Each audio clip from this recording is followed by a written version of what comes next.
വലിയ തിരക്കില്ലെങ്കിൽ ഇച്ചിരി ബോൾഡ് ആണെന്നാണ് എനിക്ക് തോന്നിയിട്ടുള്ളത്. തീർച്ചയായിട്ടും വെറുതെ ചിരിപ്പിക്കരുത്. അവളോട് ചോദിക്കാനുള്ള പോയി ചോദിക്കും. സമയത്ത് കൃത്യമായിട്ട് കളിച്ചിരുന്നെങ്കിൽ ബിൻസിക്ക് അവിടെ നിലനിൽക്കാമായിരുന്നു. വിഷമിക്കാതിരിക്കും, ഇതിലും വലുത് ഏതാണ്ട് വരായിരുന്നു. ഇങ്ങനെ തീർന്നെന്ന് കരുതിയാ മതി. പിന്നെ വന്നിട്ട് ഇപ്പൊ കടന്നു ഓവർ ഷോ, ചീപ്പ് ഷൈനിങ്. എന്തെങ്ങനെയൊക്കെ പറയണേ? പിന്നെ ഞാൻ എങ്ങനെയൊക്കെ പറയണം? ആ ഒരു അഭിപ്രായത്തോടെ എങ്ങനെയാണ് നോക്കി കാണുന്നത്? ഭയങ്കര മോശമായിട്ട് നോക്കി കാണുന്ന പോലില്ല, നോക്കാൻ പോലും ആഗ്രഹിക്കുന്നില്ല. അതെ, എനിക്ക് കാണാൻ പോലും താല്പര്യമില്ല. ഇങ്ങനെ എന്തെങ്കിലുമൊക്കെ പറയുമ്പോഴേ എന്റെ മനസ്സിനൊരു സന്തോഷം ഉണ്ടാവുള്ളൂ. ഞാൻ എന്റെ സന്തോഷം നോക്കിയാ പോരെ. അല്ല, പിന്നെ ഒരു കാര്യമുണ്ട്, PR കൊടുത്തിരുന്നെങ്കിൽ ഇപ്പൊ ശൈത്യ എവിക്റ്റ് ആവേണ്ട ആളായിരുന്നു, കുറച്ച് ആളുകൾ നിന്നെന്ന് പറഞ്ഞില്ല, അതുപോലെ എനിക്ക് നിൽക്കായിരുന്നു. ആഗ്രഹിക്കുന്ന ഒരു പരിധി വേണ്ടേ? എന്തൊരു തള്ളണത്. പക്ഷെ PR കൊണ്ട് മാത്രം ഒരാൾക്ക് അവിടെ നിലനിൽക്കാൻ പറ്റുമോ? അതൊരു ചോദ്യം. അല്ല, ഞാൻ 100% വിശ്വസിക്കുന്ന ആളാണ് ബിൻസി കുറച്ച് നാൾ കൂടി അവിടെ നിൽക്കേണ്ട ഒരു കണ്ടസ്റ്റന്റ് വിശ്വസിക്കുന്ന ആളാണ്. തോന്നുന്നുണ്ടല്ലോ, നിനക്കൊരു തോന്നിയില്ലേ എന്ന് പറയുന്ന ഇപ്പോഴത്തെ വിന്നർ ആരും അംഗീകരിക്കുന്നില്ല. സ്വാഭാവികം. അയ്യോ, അതെന്ത്? നിന്റെ കയ്യിലിരിപ്പതായിരുന്നല്ലോ. അതന്നത്തെ ചോരത്തിളപ്പിന്. ഇപ്പൊ എന്ത് ചോര തണുത്തു പോയാ?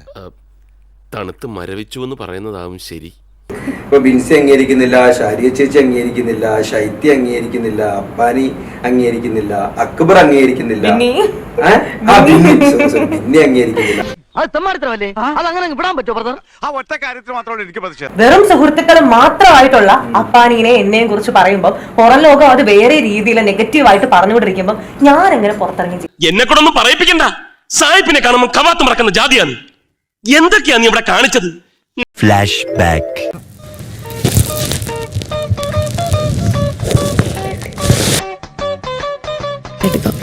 എനിക്ക് കാണണം കേട്ടോ.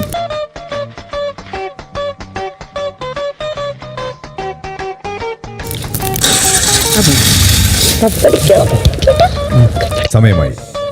ഓട്ടോയിൽ കയറും. അതൊക്കെ നാട്ടുകാർക്ക് അറിയാവുന്ന കാര്യമല്ല അല്ലേ? അങ്ങനെ ഒരാൾ പറയുമ്പോ ഉടനെ തകരുന്നതാണോ? പേടിക്കാതിരി. ഒന്ന് പകച്ചു പോയാൽ പിന്നെ മനുഷ്യന് 10 പൈസക്ക് കൊള്ളത്തില്ല.